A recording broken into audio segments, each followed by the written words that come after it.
Mama was queen of the mumble, Papa was king of the Congo. Deep down in the jungle, last night banging my first bongo. Every monkey like to be in my place instead of me, cause I'm the king of bongo, baby, I'm the king of bongo bong. I went to the big town where there is a lot of sound, from the jungle to the city looking for a bigger crown. So I play my bongo for the people of big city, but they don't.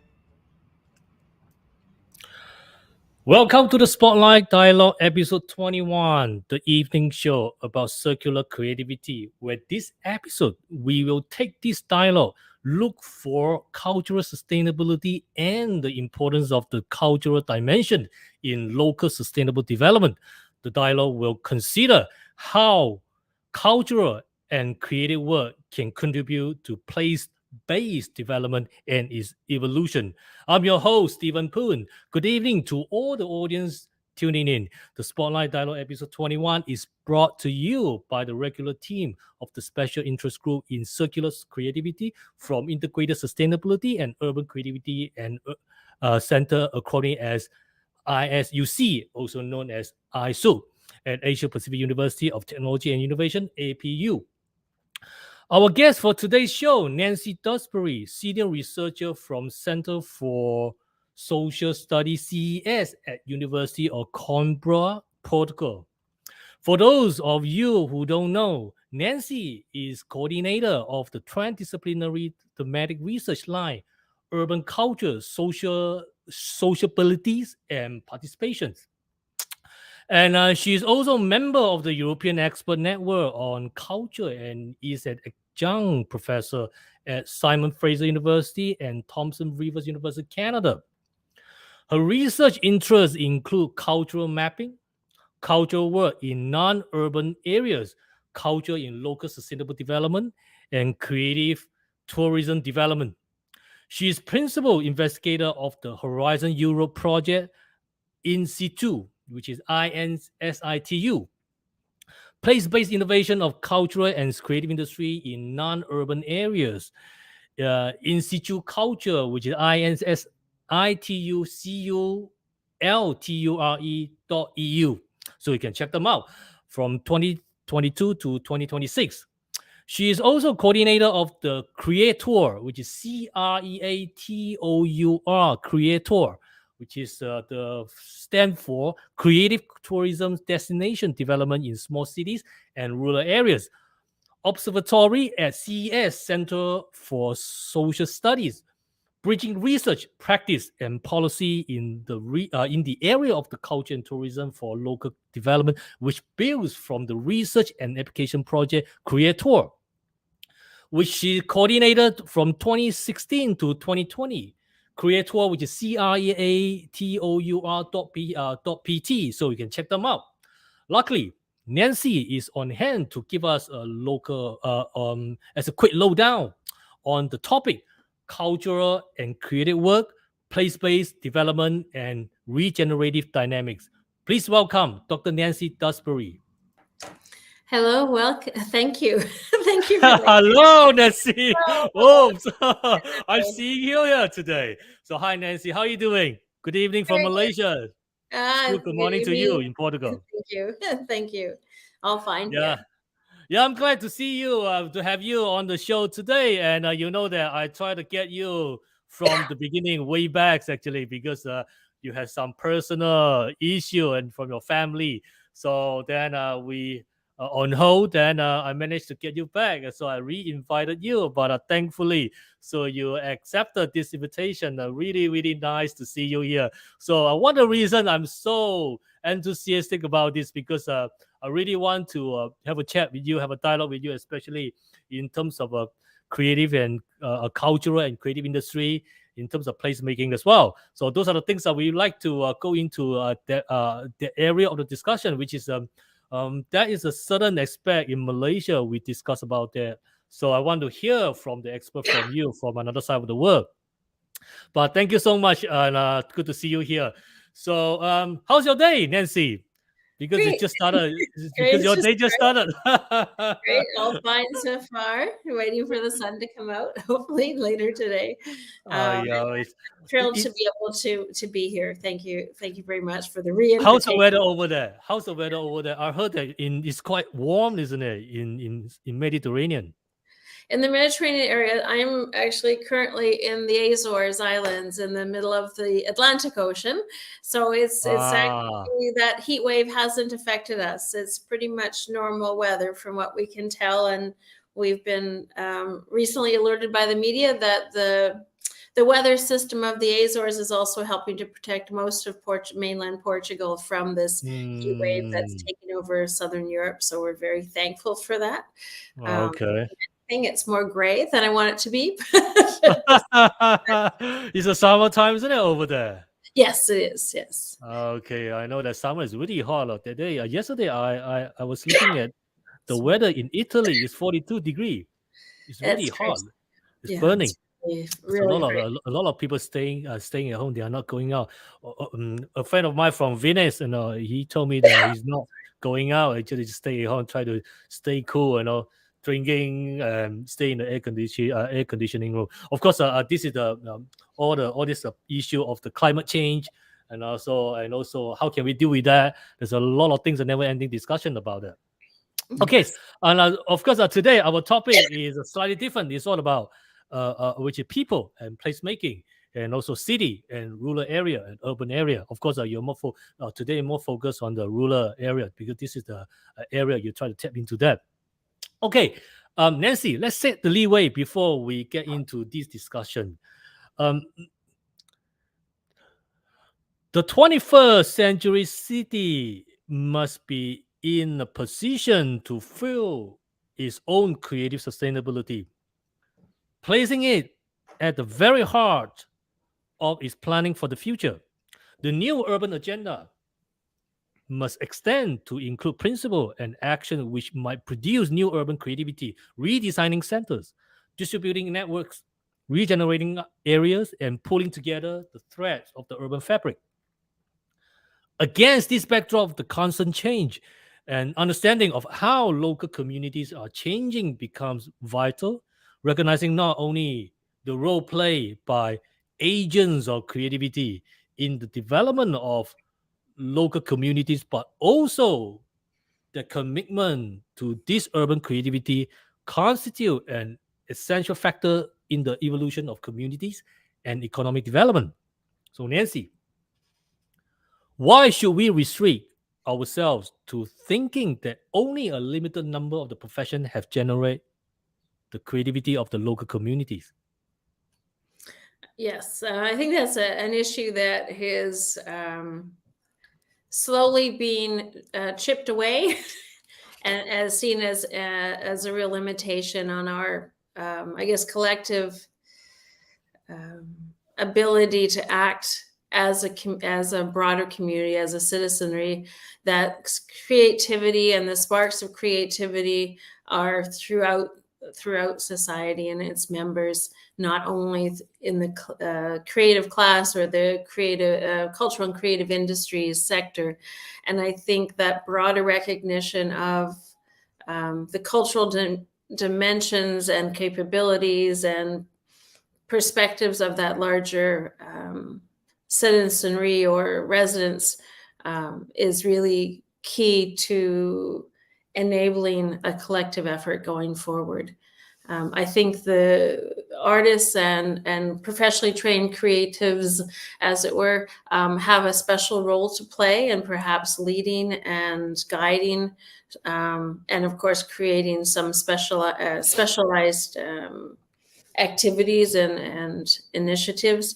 But I think we have to increasingly recognize that everyone is creative in some way, and a lot of that might be untapped potential, and also everyone is a potential point for inspiration and learning from different perspectives and contributor of knowledge and energies and things like that. Okay, Nancy, from my point of view, okay, why not consider the city itself, the collective intelligence of its inhabitant and user, as bringing together those first essential sparks needed to ignite the resources, production, and quality needed to fuel the development of the city, so that they might guide the planet through the urban century. What's your thought?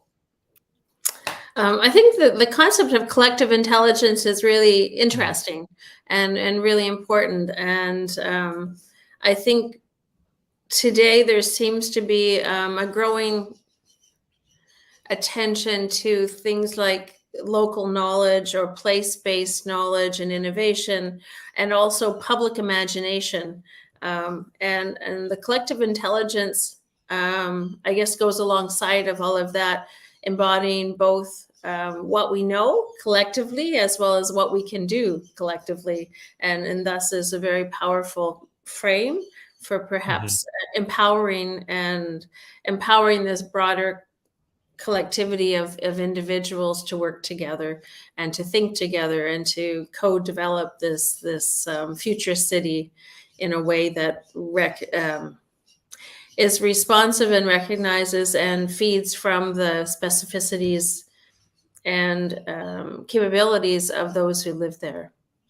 When you mentioned about co-develop, this is something coming to my mind about co-creation. So, what is your opinion about co-creation in this context? In this context, I think co-creation has the risk at the moment of becoming, or is, a buzzword that is used everywhere, regardless of whether it is everywhere. co- Yes. co-creation. So I think in this context, it's about leveling the not the playing field, but opening, having a larger opening to ideas that are not from the usual suspects, open to ideas and concerns, aspirations, really listening, but not only listening, but acting, developing pathways for these concerns or this dialogue to take action in society. And it's also, I think, about linking up individuals or organizations that aren't usually linked up. But I think it really has to be a carefully designed, thought through process. It's all about participatory. Am I right? Yes. Co-creation, it's not just as individual. It's a different parties come in here, so it's participate and is involved collective opinions or build up the ideas, creativity on top of each other. So instead of like started from scratch, things like that. Okay, Nancy, we need to move from a vision which aims to position a city within the market of creatives to a vision which aims to feed the city's own internal creativity, producing a creative class inside itself, as opposed to seek to attract one from the outside. So, in your view, is there such a thing as a recognizable, utilizable cultural sustainability, which might constitute the necessarily raw material upon which a city could be built, or better still, or put into motion? I think the shift that you discuss is really important. I think everyone has been through the creative class debates and the development of creative cities that are based on attracting people to your city without a lot of thought to those who live there, and also the retaining of this creative spark that may be attracted, and how that can be fed into broader dynamics of a city. So cultural sustainability has various definitions, as you probably have found, and different perspectives. I think a lot of it is about the tension between retaining the specificities and the traditions of a place and of a particularity, and the knowledges that are related to that, and adapting for the future, feeding on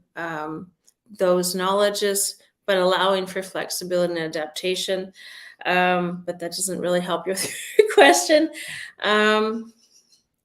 I think a lot of it is remembering culture and cultural dimensions in any discussions and planning and programs around urban change, urban development, sustainable development, to remember that the humans that are living in that city also have this cultural component and dimension to them. And collectively, there's a wealth of resources or raw materials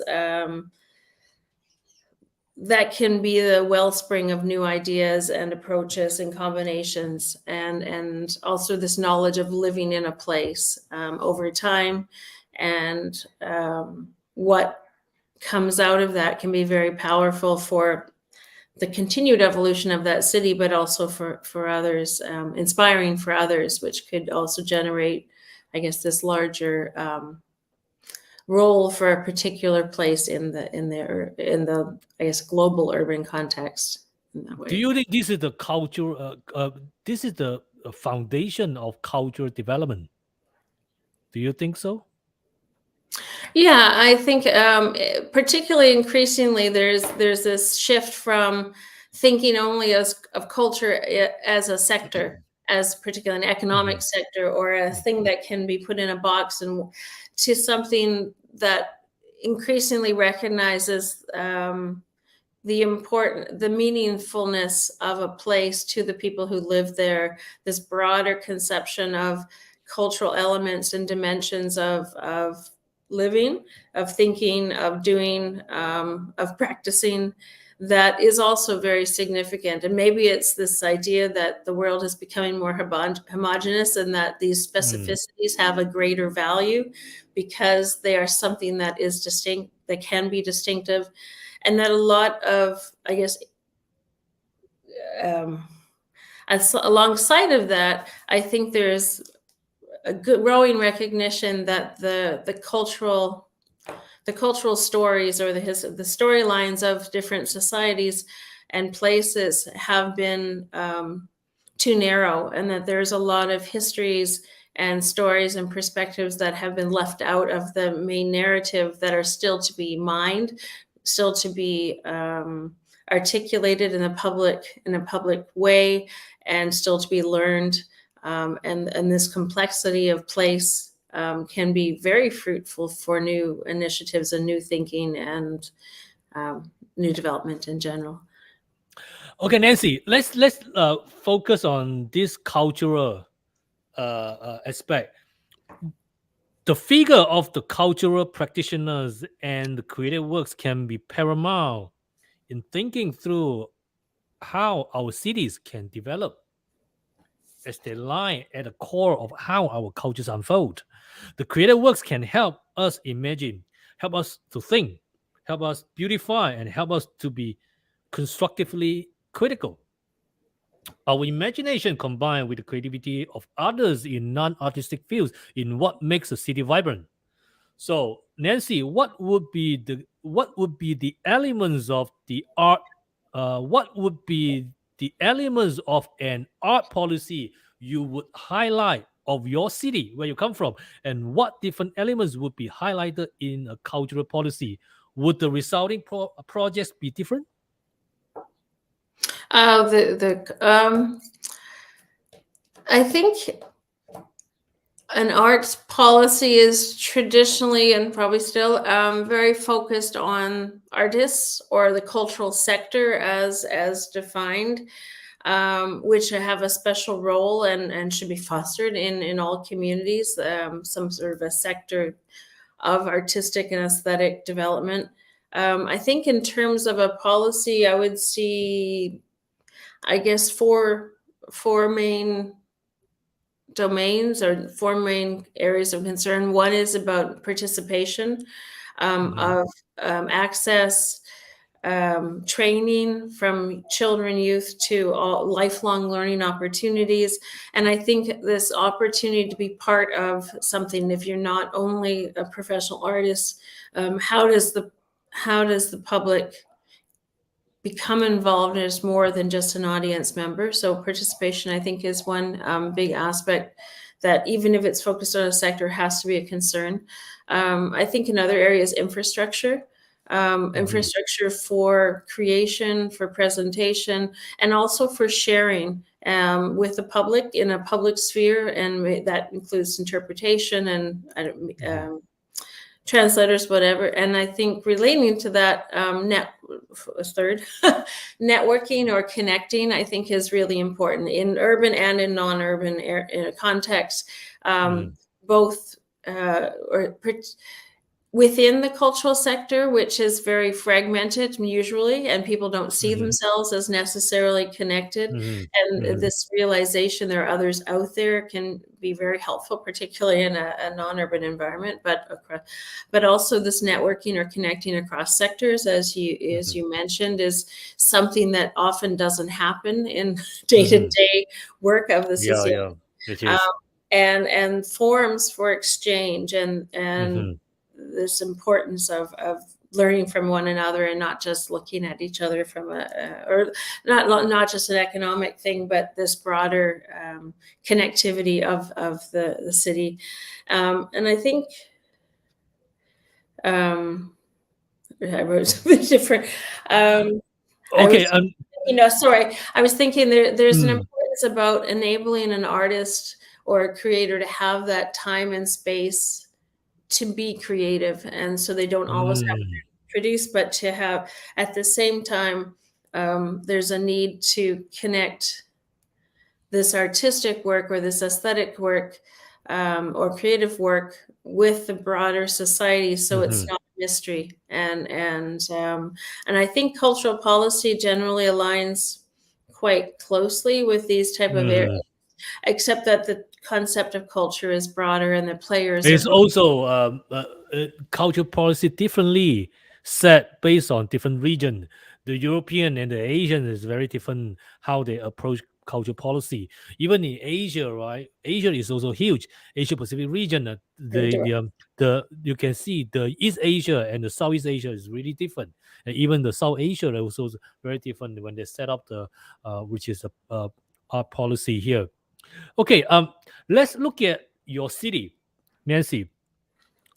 What projects in your city act as a catalyst for development, either to create jobs, wealth, or tourism potential, or alternatively that reinforce the city's identity, civic pride, and image, as well as that provide personal confidence, empowerment, or even self-esteem? projects. I think Any project, like some of the project you have done, like I for instance, like live between different cities, so it's a little bit confusing in my mind. I think what has been the most effective from I guess there's two parts to the question. One, in terms of the general population and having a pride and celebrating a place and celebrating the place. I think there's been a festival here called White Ocean, which is a free festival that takes over the city, where the municipality of Punta Delgada offers multiple small stages. So there might be 20 to 30 different stages with music.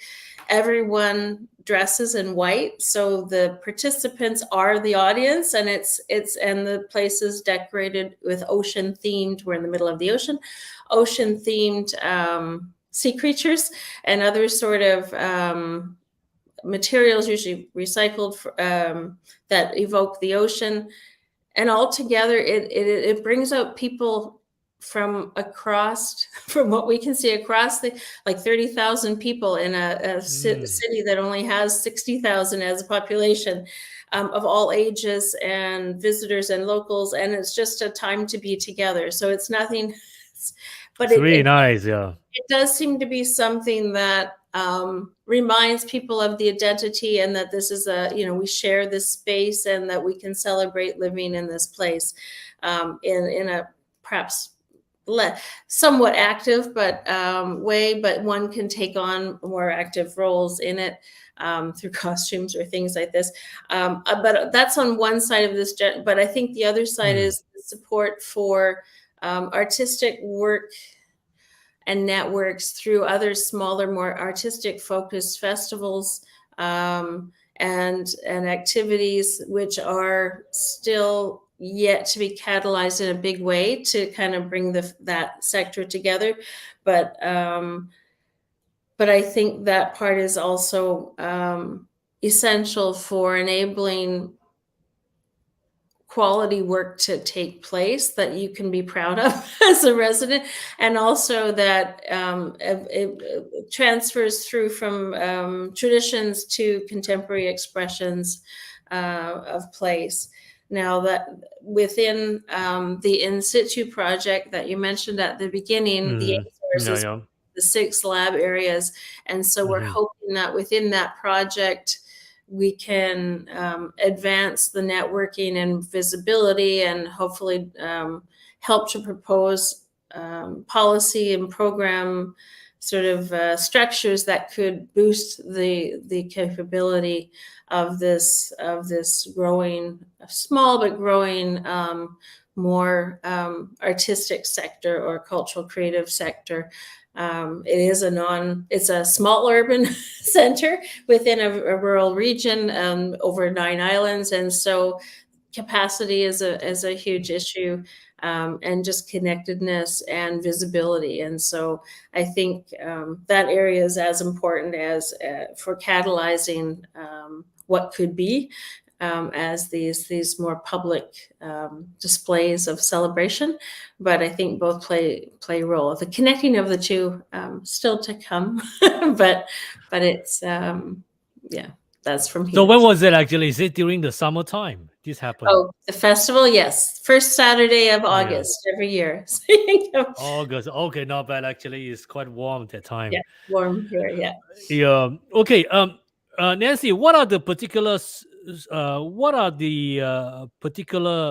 strategic dilemmas you would need to think about in developing a cultural strategy for your city? Like this might include the focusing on the contemporary culture or heritage, the city center or suburbs, which is you mentioned this, elite and the prestige project, or the smaller community development initiative. All of those. I think very good starting point. I think as well. I think there's I think one of the ongoing, strategic dilemmas is how to enable and catalyze development to occur, or organizations to foster and activities and to be stable, versus directing what will happen. So it's about this listening, or the co-creation that you mentioned, this idea of you may have ideas, but it really has to be not only validated in the community, but co-led by a collective of individuals. So how to put that in place so that people, it's a collective effort going forward. relating to that, I think there is, I guess it's a strategic dilemma, probably not as big as the ones you mentioned, how to provide time and space for individual collective work while also connecting them to the artistic community, while also connecting to the society in general. And all three of those elements are important. And but we have to remember as well, while I do talk a lot about connecting to the community, that you also need that quiet time to reflect and to create and to be, and these other areas of dialogue that can inspire and propel your work, and how to ensure that all of that is enabled. Let's say, I guess another area that's often not included in a cultural policy or cultural plan, because it's focused on the cultural sector, is this importance of connecting those workers or those individuals with other sectors. And we see that, I've seen this within tourism, connecting culture and tourism. Somehow it has to go beyond thinking of cultural work as products for visitors or activities for visitors or content for visitors, to something that is more of an ongoing dialogue of, it takes a while because there's different languages, different perspectives, but something that can be built in to build those bridges and to foster them over time, so that work is more, I don't know, responsive in a good way to each other's, to changing elements in different perspectives. I guess that's. But this is really well connected, according to what you just said.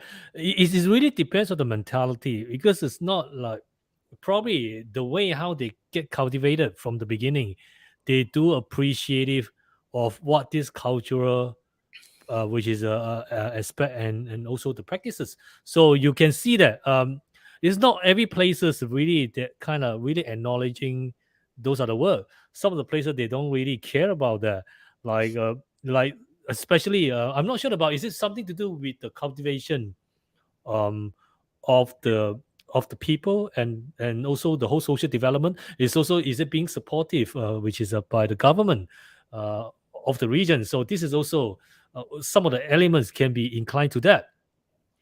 Okay, yeah, go ahead, please, Nancy. Oh no, yeah, perfect. Yeah, no, I think I agree completely, and it really does point out that every place is different, Yeah, and in yeah. some cases this collaboration can happen more easily, or Mm, this dialogue. mm, mm, I know that in smaller places, people tend to wear more than one hat, so they might mm, collaborate better. But at the same time, the capacities are much less in general for resources and things like that. mm, And mhm, the changing of of the status quo of, of an industry like tourism really does take mm, the cities to be involved. But I think also what to think that, to, I guess, to remember that tourism as a sector of activity mhm, is also changing. It might not always be evident in every place, mm. but Yeah, yeah, it's true. Some, and also you can see certain places they have a strong religion influence to shape the entire yes, yeah. industry as well, and the whole commercialization. It's, some of the countries they also have really strong by using as a culture, as a source, as a leeway to become a money making machine. So yeah, yeah, you can see that, especially Yeah, some of the country from Asia, So you can see that the commercialize is really like become as a, okay, this is the very uh today's things everyone need to follow, especially like Korean culture, like all this K-pop, K culture is really phenomenon. So this is one of the example we can, we can refer to that. Okay, Nancy, let's yes. open up for Q&A. I think it's a time to take a look at the question posted by Okay. the audience. Let's look at this. Let's look at the first question. I think the first question is in Spanish. Can we look at the Spanish question? Oh. Yeah. Okay. Let's look at this question. Let me look at this. Okay. I think I can translate this. I think something to do is cultural tourism configured as a development for communities in the construction of peace. Wow, I'm not sure about. It's a big question. Yeah, yeah. Okay. What do you think, Nancy? This is I from the think, audience. Yeah. yeah, thank you for the question for whoever posed it out there. Probably Um, from your probably from your region. I don't know. Yeah, maybe Spain or South America, primarily, I expect. I think it depends on the intentional design of tourism. Tourism can, for instance, yeah, this cultural tourism. It's about learning about a place and a people and the situation and histories of a place. Traditionally, one would visit a museum to learn about a place. I think increasingly initiatives that are aligned with for creative tourism or small tourism, or this idea that it's people focused, small group oriented, getting to know and share cultures and knowledges and worked work or play together, perhaps developing a culture a cultural activity or object or something.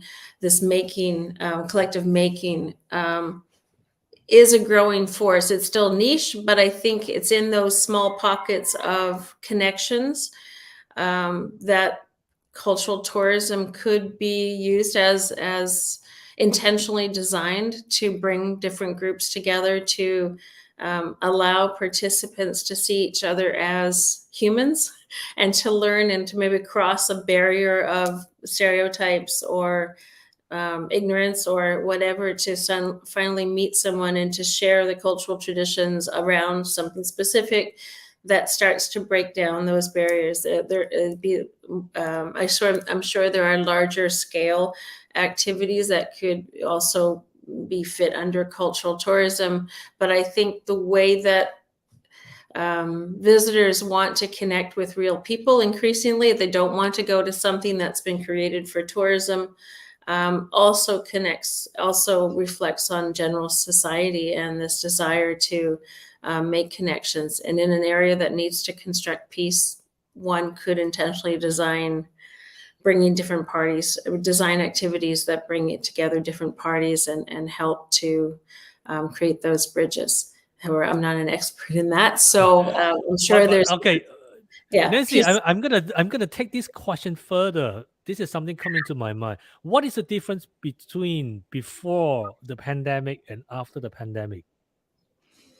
Um, During the pandemic, there was a lot of talk about everyone would rethink their lives and rethink what they would do Yeah. afterward and how they would develop. They would travel, for instance, with more meaning to make sure it was personally important, um, and all of that sort of thing. And after the pandemic, at least at this point, I don't necessarily see that. I see people desperately just out there traveling now that they can, and a travel industry that hasn't quite been able to rebuild itself at the capacity that it was there beforehand. Mm-hmm. In terms of cultural, I expect there have been during the pandemic, there were different cultural activities available via internet, Mm. and classes and connections that I think people learned how to connect in different ways. Mm-hmm. Maybe and how to share activities in different ways. Maybe some of that can be carried forward as other options beyond physically traveling to different locations. But so far, I think the jury's still out as to whether we've all become. Do you think the placemaking, which is a prospect, is different after the pandemic? Because the way how people, most how the people react on that, and also the taking, which is more than before the pandemic. I'm not sure what is your um what is the changes from which is from the place where you come from. I see that there are some changes in Malaysia here, especially after the pandemic. People are taking really like even more than before. They kind of travel, like attitude, behavior, how the way they do things, how the way they spend money. It's quite different. Of course, we also need to face the whole so-called the economic stringent nowadays because of the whole economic landscape is not that good. But still, people are willing to, which is pay for that and going places. The whole tourist spot. They're making changes for in terms of placemaking, So, what is is there any drastic changes from the place where you come from? I think in terms of placemaking or the specific places where these Yeah. activities happen, I think post-pandemic, and I see this in European conferences that are in the discussions, there's a lot more attention to well-being, community well-being, community care, just care in general, and this idea of working, living together in a way that and community-centered sort of thinking that it didn't seem to be there before the pandemic. I think there's been a realization that one needs the social structures. I know in parallel, there's been a lot of research. I know out of Canada, the US, and also Korea about, and London, I think about loneliness in cities and how people are just connected and they're isolated. And maybe that's another thing feeding into this, both the pandemic and the realization of the need for collective care and looking after one another, but also, and that absence of public joining in together in activities has swung this attention to this need for collective care. I know in Portugal, for instance, there was a bit of a shock for communities during the pandemic that were completely largely tourism-driven economies, that suddenly no one imagined it would just stop. It just wasn't something. And so suddenly what was left afterward became more apparent, and this need for thinking about that possibility, which hadn't been thought of before, came to the fore. So I think there is this growing realization of not only industries and visitors, but this who's living in the place that's being visited, and what are the impacts, and what do they want. That although there was this time out where people rethought, and there are cities that have created new policies to limit tourism in different ways, or to try to deal with the over tourism, which is still an ongoing battle. But yeah, there seemed to be a timeout. I'm not sure if there's been enough time now to see how that's worked out afterward. But there definitely is this shift to local care and not only care for people, but care for the environment, which also comes into the current time of climate crisis and things like this, and just sort of you see, it seems like there's a set of values shifting. There's values that are shifting in process, or realigning themselves, so that these types of values around well-being and care, collective well-being and care, are going up on the agenda in some way. Okay, Nancy, let's look at the second question posted by the audience as well.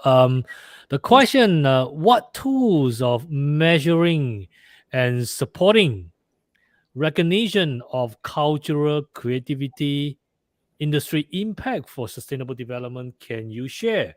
I think this is something to do with the CCI, so cultural and creative industry. Another tough question. Very good audience. We had a good audience today. They know what they want. Let's see. And it's very specific, the question. I think there's been I know there's been a call for indicators to show how culture is contributing, or the cultural sector can contribute to sustainable development.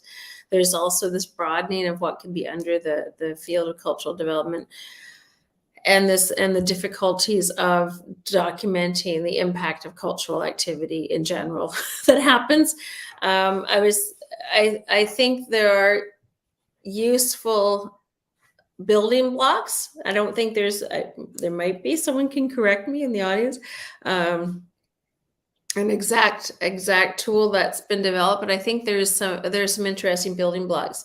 For instance, the Cultural Development Network in Australia has developed a lot of resources on their website. I can put it up in a moment, I guess. Can I put in the comments? I'm not sure. Things around measurable outcomes and of cultural activity, so that based on literature of what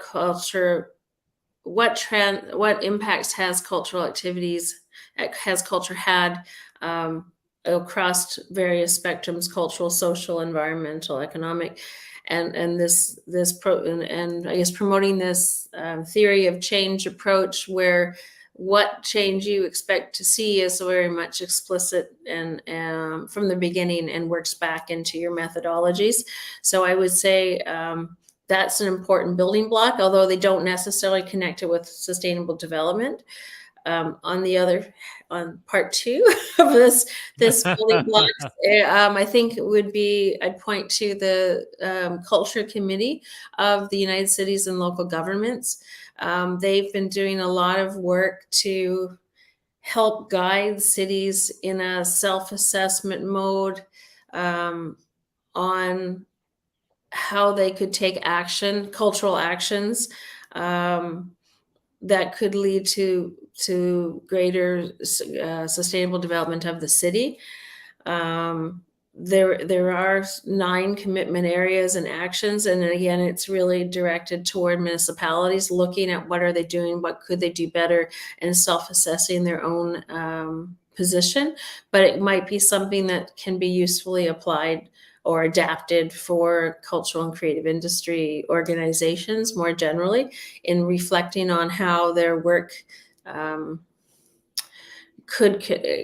better contribute to cultural sustainable development. I just thought of another I should have thought of this one at first, but so I think the two might connect the impacts and the sustainable development lens together. I don't know if they've been combined to think that way yet.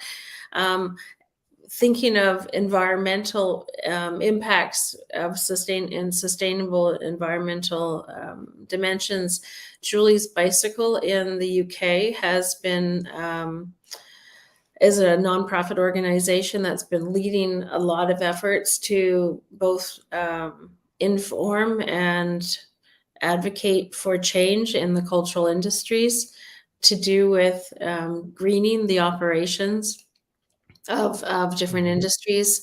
And I think there's, I don't know how much they've developed in terms of tools to monitor, but a lot of the changes I expect are things that can be measured. And a lot of it is really just measuring what changes and perceived changes and things like this have happened, and being systematic in the way that these reflections, these observations are maintained. I think that's the best I can do for Yeah, this. great. All right. Okay. Nancy. So now we are going to change gears a little bit. We have been talking about all the concerns that we have been discussing on the show. I would like you to be able to share your ideas a bit more and see what other listeners are thinking about that in a little bit. Since like one of the audience has tapped into this cultural and creative industry, so I like to get into this part of the discussion with you.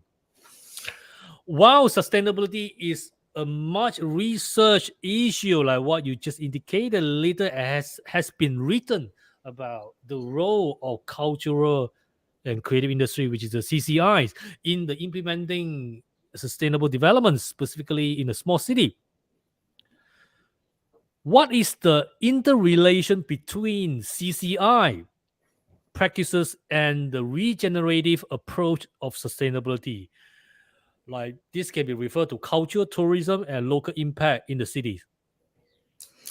Um, Probably I redefining, it can be yeah, no, redefining the I'm ecosystem thinking, I know function. that, oh, sorry. Mm. Speaking of, Is- I think a regenerative approach is really an intentional desire to go further than just sustain one's operations over time or be more sustainable, but to intentionally design what you're doing to bring positive benefits, and sort of thinking that sustainability is not enough, and what can we do that, whether it's in tourism, whether it's in culture, that will intentionally make the situation better through our actions, which is probably very closely aligned with social enterprise and those sort of things. I think CCI's practices are not necessarily oppositional to that, but I think it's all about whether you're developing, sorry, there's a fly, developing for nature, developing for a market or a very economic sort of brand, or whether you're thinking about a broader community, about the broader city and how it functions and how individuals go through their lives, and whether you are addressing community well-being or care or other sort of issues. I think another distinction might be how embedded the cultural practices are in the broader collaborations.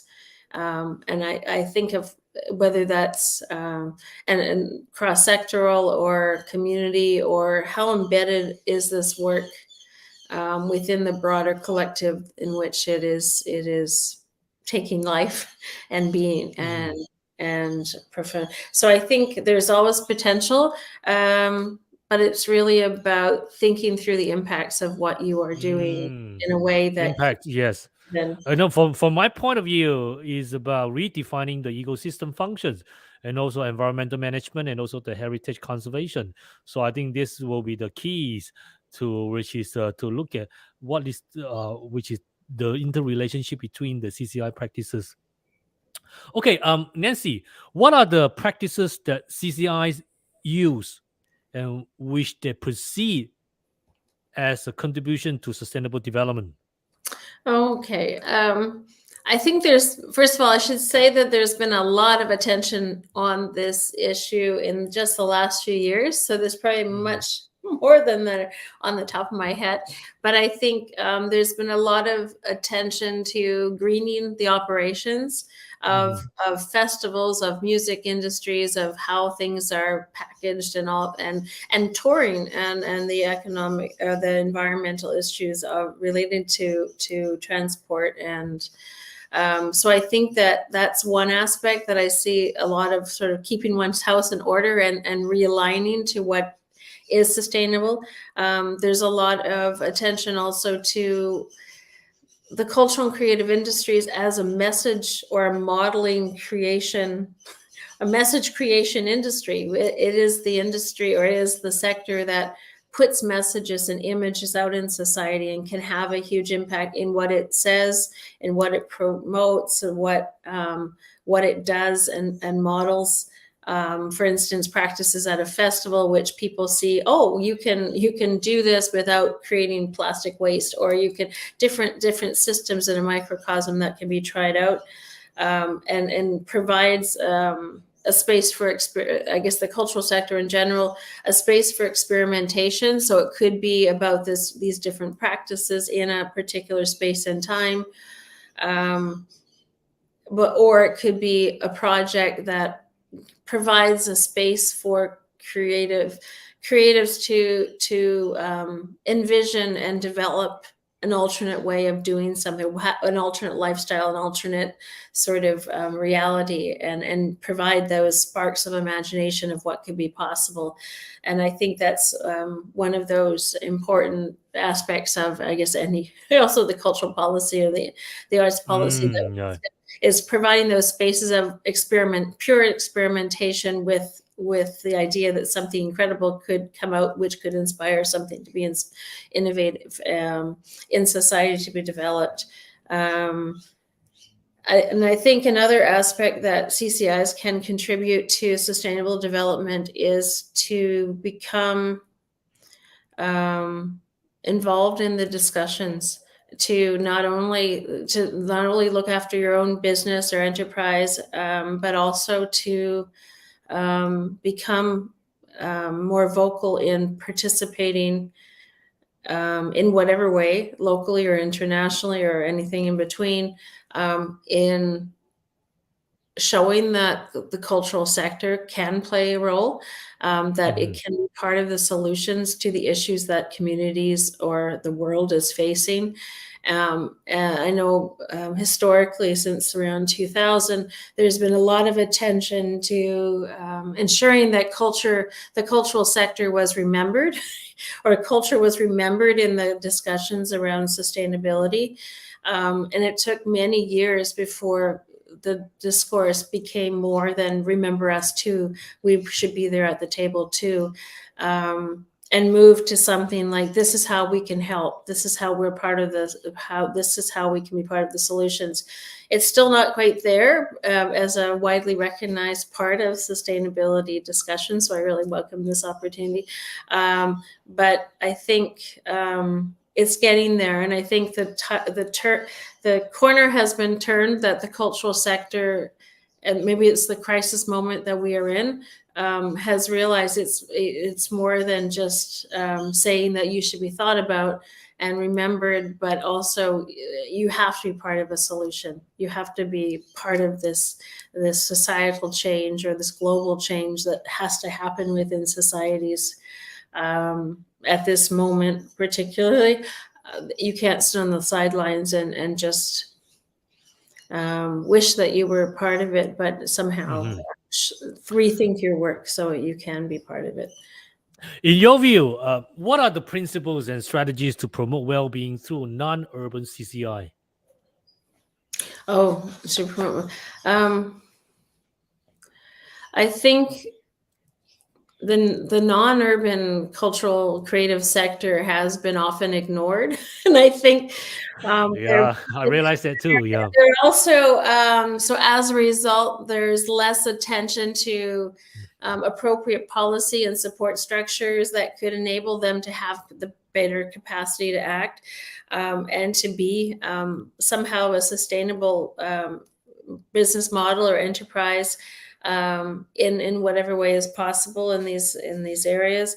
But I think they have a potential. The location being outside of cities has a huge potential value for the broader cultural sector, but also society in general, because of their location, perhaps closer to nature, closer to agriculture, closer to small scale operations, that not necessarily all small scale, that may enable new ways of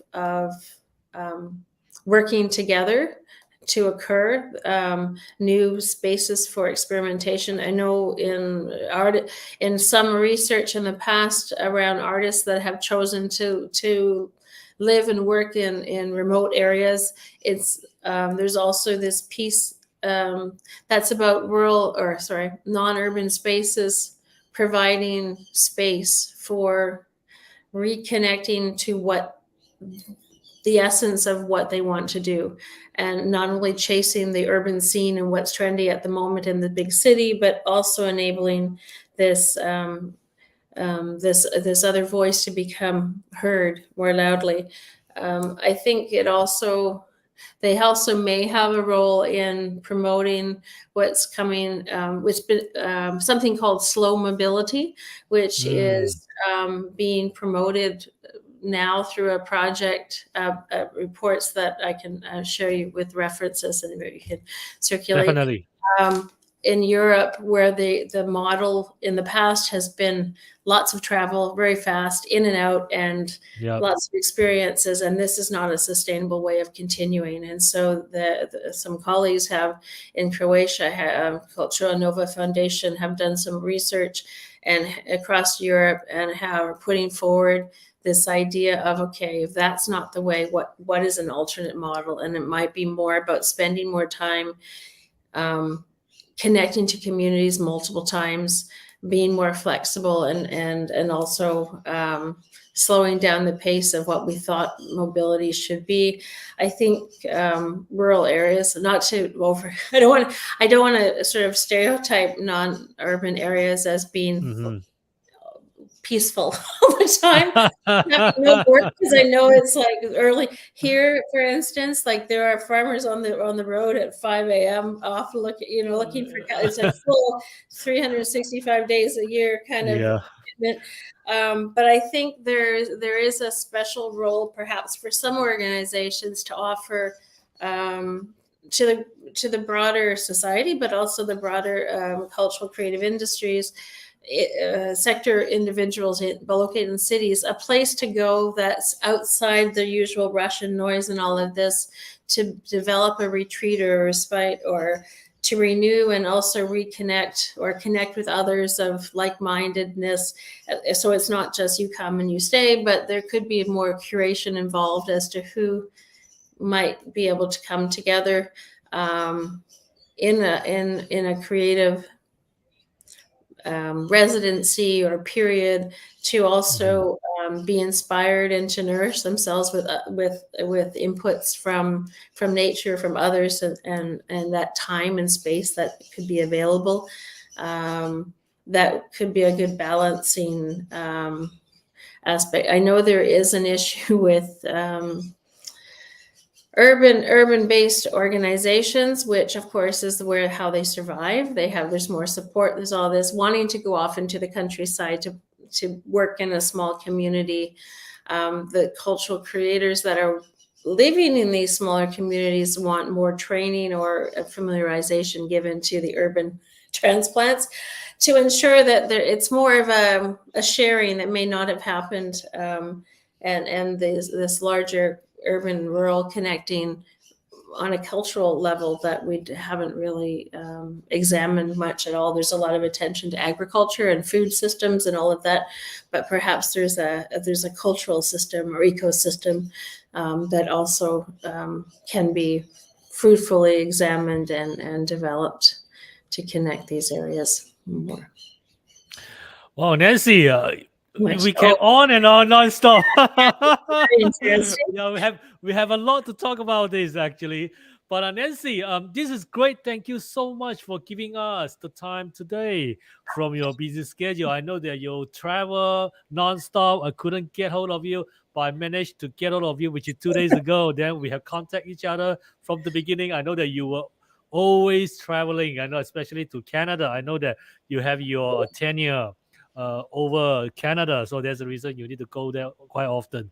All right, Nancy, thank you so much for giving us the time today, and especially from your busy schedule, as I mentioned, for sharing all of your expertise. And it gave us a lot of to think about as well, especially me myself from this part of the world. So of course, I would like to know more how the Mediterranean part, how do they do it? I believe Spain doing it differently, and also Italy doing it differently from Portugal. Okay, Nancy, it is absolute pleasure indeed, Nancy, and I appreciate it. And thank you so much, Nancy. Thank you. Thank you, I guess, primarily to you, Stephen, for inviting me to be part of this incredible series, and congratulations on its whole creation. Thank you to Nicholas as well, who is in the background somewhere making sure everything's working here, and to your research center at APU for this wonderful connection. So I look forward to talking more in the future. And yeah, that's one thing for sure. We are connected now. good. Very Nancy. good. Thank Okay, you. happy day ahead to you, Nancy. Thank you. All right, a little food for thought. Okay, wow, there's a lot of things that Nancy share. Um, Nowadays, the implantation of cultural and creative industry into the historic blocks of inner cities is widely accepted. With controversial impacts on heritage, the sustainability of cultural regeneration has got increased research attention, according to Nancy earlier on. In these circumstances, where global context plays an important role for the future of the city, culture becomes an extremely important factor that supports reorientation from economies of scale to high value industry and the key element of transition from the modern to the postmodern phase of urban development. In other words, cities have become aware that culture, well, in all possible meanings of the word, has the possibility of providing distinctiveness in relationship to other cities by localizing networks low, constructing representational images, enabling events, promoting the development of the interesting public spaces, and allowing the formation of unique situational settings. In this sense, culture complements other social services, like, for instance, provision of education, childcare, homes of the aged, ecological sustainability that add to the general quality of life in the city. With that, Spotlight Dialogue episode is a live podcast organized by the Special Interest Group in Circular Creativity from Integrated Sustainability and Urban Creativity Center at Asia Pacific University of Technology and Innovation, APU. To keep up the show, go to APU ISU Facebook page. There was our episodes of a truly incredible season we have lined up for you.